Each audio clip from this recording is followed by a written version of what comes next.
ইসলামী যুব আন্দোলন বাংলাদেশ আয়োজিত পঞ্চম জাতীয় যুব কনভেনশনের ঘোষণাপত্র উত্থাপন করছি। আজকের এই কনভেনশন থেকে ইসলামী যুব আন্দোলন বাংলাদেশ জুলাই বিপ্লবের বৈষম্য রোধ ও রাষ্ট্রের স্বৈরাচারী চরিত্রের বিলোপের চেতনাকে সমুন্নত রাখতে চলমান রাষ্ট্র সংস্কার কার্যক্রম দ্রুত সম্পন্ন করতে দাবি জানাচ্ছে। এক্ষেত্রে যেনত নির্বাচনের নামে সংস্কার কার্যক্রম পিছিয়ে দেওয়া চলবে না। 2.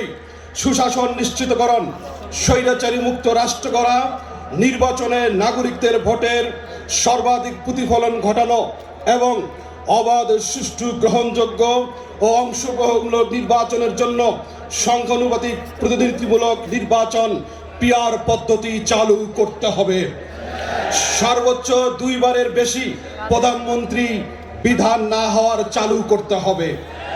3. ছাত্র জনতার গণ অভ্যুত্থানে সংগঠিত নারকীয় গণহত্যা ও মানবতা বিরোধীর অপরাধের বিচার করতে হবে। গত 16 বছরে সংগঠিত সকলের রাজনৈতিক ও প্রশাসনিক হত্যাযজ্ঞ, গণহত্যা, গুম ও মানবাধিকার লঙ্ঘনের বিচার এবং আহত নিহত পরিবারকে ক্ষতিপূরণ সহ পুনর্বাসনের ব্যবস্থা জোরালো করতে হবে। সেই সাথে দোষী সংগঠন ও তাদের রাজনীতি ও নির্বাচন থেকে স্থায়ীভাবে নিষিদ্ধ করতে হবে। 4. তদন্ত সাপেক্ষে সকল দুর্নীতিবাজ ও বিদেশে অর্থ পাচারকারীদের সকল সম্পত্তি ক্রয় করে রাষ্ট্রীয় কোষাগারে জমা করতে হবে এবং বিদেশে পাচারকৃত অর্থ ফেরত আনার কার্যকর উদ্যোগ গ্রহণ করতে হবে। বিগত সময়ে যারা ক্ষমতায় ছিলেন তাদের সম্পদের হিসাব দিতে হবে। সকল দুর্নীতি ও টাকা পাচারের শ্বেতপত্র প্রকাশ করতে হবে। সম্মানিত উপস্থিতি, আমাদের শ্বেতপত্রের আজকের এই ঘোষণাপত্রের আরেকটি পয়েন্ট হলো বিশ্ব দরবারে বাংলাদেশের অবস্থানকে তুলে ধরতে ফিলিস্তিন সহ বিশ্বের যে কোনো প্রান্তের নিপীড়িত জনগোষ্ঠী ও বঞ্চিত জনপদের পক্ষে সকল অপরাধ প্রবণতার বিরুদ্ধে কার্যকর ব্যবস্থা গ্রহণ করতে হবে।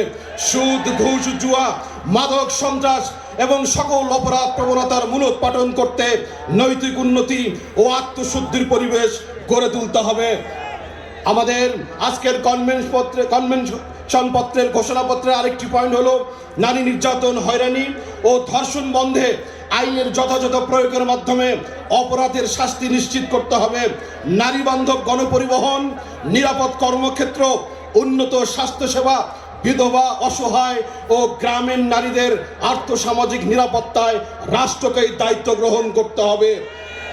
বেকারত্বের অভিঘাত দূর করতে কার্যকর কর্মসংস্থান সৃষ্টি ও উদ্যোক্তা তৈরির লক্ষ্যে ক্ষুদ্র ও কুটির শিল্প বিকাশে রাষ্ট্রীয় সকল আইনগত ও প্রাতিষ্ঠানিক পৃষ্ঠপোষকতা ও প্রণোদনার ব্যবস্থা করতে হবে। সম্মানিত উপস্থিতি, এই ঘোষণাপত্রের কপি আমরা সকল প্রিন্ট মিডিয়া এবং ইলেকট্রিক মিডিয়াকে পাঠিয়ে দেব। সকলকে ধন্যবাদ। সংগ্রামী সহ